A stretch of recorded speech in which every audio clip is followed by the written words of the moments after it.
Senator Angus is an independent from Maine who serves on the Armed Services Committee and joins us now. Senator, good to have you with me. First question, is this a deal you can support?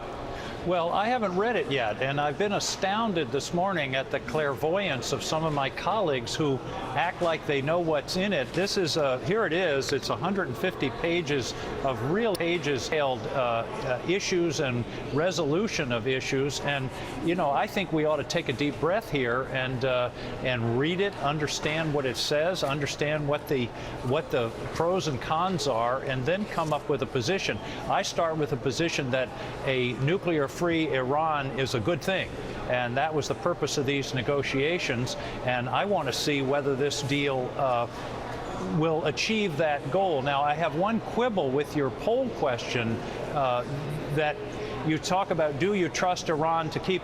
I don't think trust enters into this. I don't trust Iran. I think one of the most key provisions of this deal is the unlimited verification.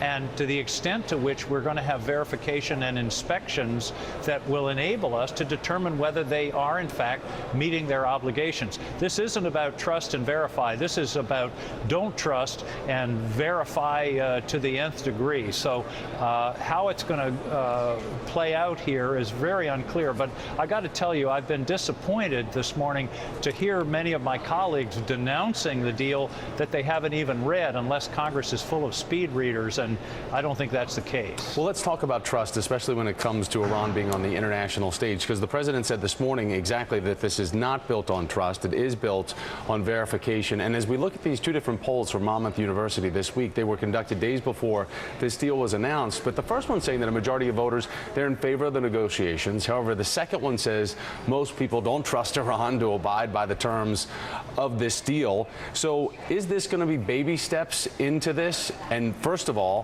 making sure that it gets through Congress? Well, I think one of the key elements of this is the verification provision, and that's where there's going to be a lot of scrutiny. We're going to have hearings, we're going to have discussions, we're going to hear from arms inspection experts. I've already talked to two in my office leading up to this, and we're going to try to understand that will the verification give us the confidence that they are in fact meeting the provisions of the agreement. And, you know, no agreement is ever perfect. Somebody said today, well, it's not airtight. There's no such thing as an airtight deal.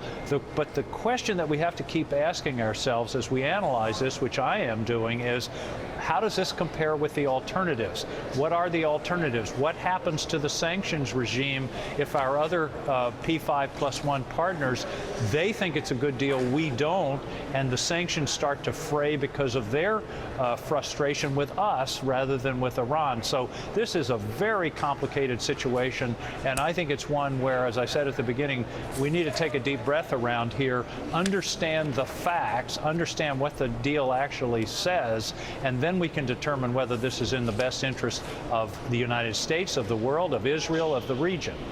Senator Angus King, we're going to let you get to reading. As you said, you got 150 pages there. Thank you, sir. Yes, sir. I appreciate your time. And coming